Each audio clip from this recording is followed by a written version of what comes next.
बच्चों कक्षा 6 का ये 13वां अध्याय अनुपात का अध्याय, और इसमें हम 10 तक सवाल पिछले लेक्चर में कर चुके हैं।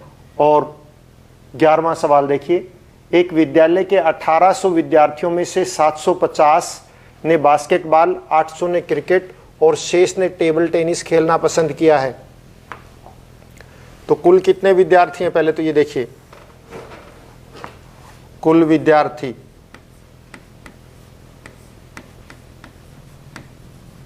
कुल विद्यार्थी 1800, और उनमें से 750 ने बास्केटबॉल। तो बास्केटबॉल कितने ने पसंद किया? बास्केटबॉल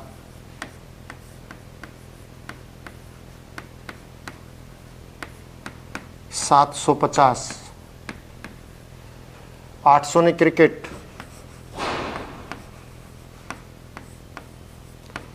क्रिकेट 800, और शेष ने टेबल टेनिस। तो टेबल टेनिस के कितने बच के देखिए, टेबल टेनिस 1800 में से 750 ये और प्लस 800 ये निकल गए, तो कितने बच गए? 250 बच गए। 250 ने टेबल टेनिस खेलना पसंद किया।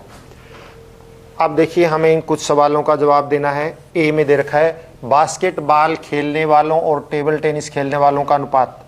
तो बास्केटबॉल और टेबल टेनिस, बास्केटबॉल और टेबल टेनिस,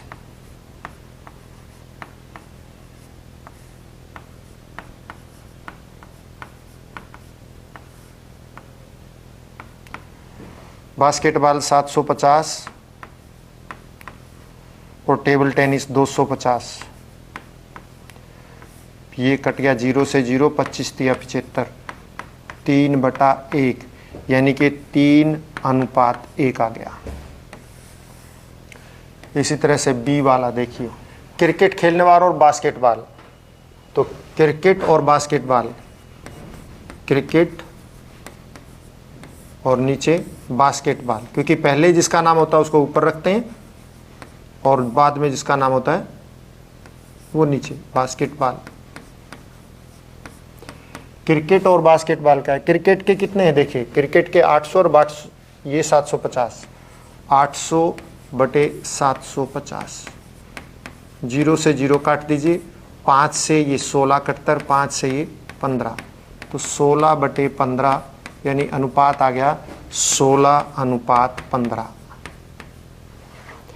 इसी तरह सी भाग देखिए, बास्केटबॉल खेलने वालों और कुल विद्यार्थी, यानी बास्केटबॉल और कुल,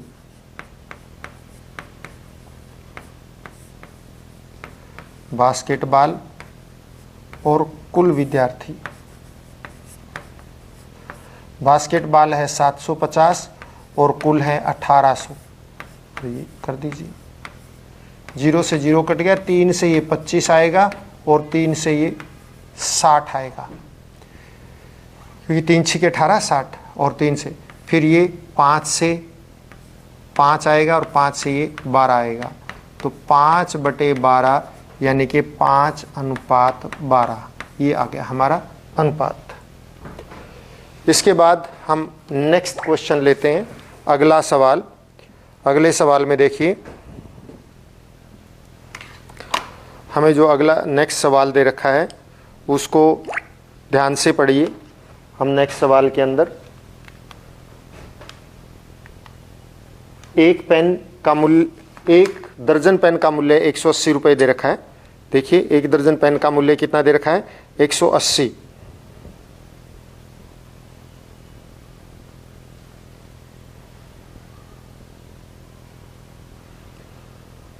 और 8 बॉल पेन का मूल्य 56 रुपये है। 8 बॉल पेन का मूल्य कितना है? 56 रुपये है। पेन के मूल्य और बॉल पेन के मूल्य का अनुपात ज्ञात करना है। हमें क्या दे रखा है? एक दर्जन में कितने होते हैं बेटा? एक दर्जन में होते हैं 12। तो एक दर्जन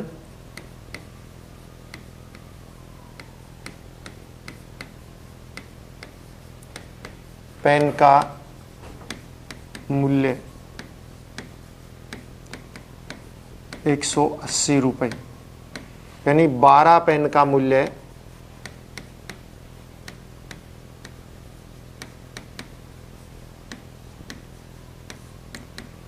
180 रुपये और एक पेन का मूल्य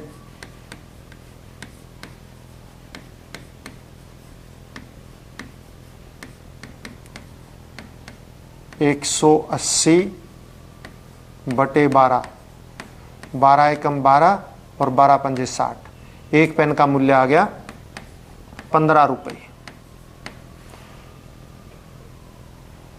8 बॉल पेन का मूल्य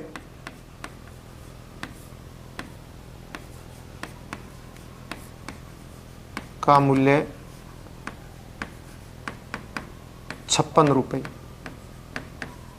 तो एक बॉल पेन का मूल्य कितना होगा?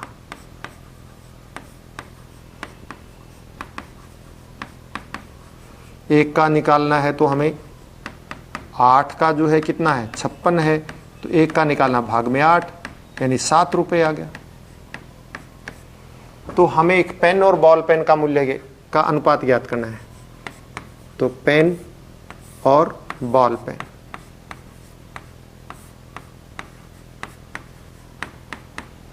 यानी 15 और 7, क्या अनुपात आ गया? ये आपस में कटते नहीं है तो अनुपात यूं खत्म हो जाएगा 15:7। अगर हम ये कटते आपस में किसी एक से भाग होते तो हम उसको कर देते, और अब ये नहीं हो रहे हैं तो इसको जो है यूं का त्यों हम छोड़ देंगे। इसके बाद नेक्स्ट देखिए 13वां सवाल, कथन को देखें। इसमें देखना है एक हॉल की चौड़ाई और लंबाई का अनुपात 2:5 है। निम्न सारणी को पूरा कीजिए जो हॉल की कुछ संभव चौड़ाई व लंबाई दिखाती है। अनुपात कितना है? 2:5। तो लंबाई चौड़ाई का अनुपात, लंबाई चौड़ाई 2:5 यानी कि 2/5। ये 2 है तो ये 5 है, इसको 2 से गुणा किया 10 हो गया, तो ये इसको 5 से गुणा किया तो ये 10 हो गया, और इसको 5 से गुणा किया तो 25 हो गया। अब आप देखिए ये क्या आ गया 50, 25 दूनी 50, यानी 25 को 2 से गुणा करते हैं तो ये 50 आता है। या आप यूं कहिए कि इस 5 को 10 से गुणा करते हैं तो 50 आता है, तो ऊपर भी 10 से गुणा कीजिए तो कितना आएगा 20, तो यहां पर कितना उत्तर आ जाएगा 20। ये 40, यानी 10 को 4 से गुणा किया 40 आ गया, तो 25 को भी 4 से गुणा करो तो कितना आ जाएगा 100। या आप यूं कह सकते हैं कि 2 को 20 से गुणा किया, 2:5 है ना, 2 को 20 से गुणा करते हैं तो 40 आता है, तो इसको भी 20 से गुणा करो, 20 को 5 से गुणा करते हैं तो 100। किसी भी तरीके से निकाल सकते हैं आप इनको आपस में। जैसे 25 को 2 से गुणा किया 50, तो इसको भी 2 से गुणा कर दो 20, इसको 10 को 4 से गुणा किया 40, तो इसको भी 4 से गुणा कर दो 100। तो आपकी मर्जी किसी भी तरह से निकालो। और इस तरह से हमने ये 3 सवाल, आज के लिए इतना ही काफ़ी। घर पर रहें, स्वस्थ रहें, मास्क का प्रयोग करें और दूरी बनाए रखें, अपने चारों ओर साफ सफाई रखें। धन्यवाद।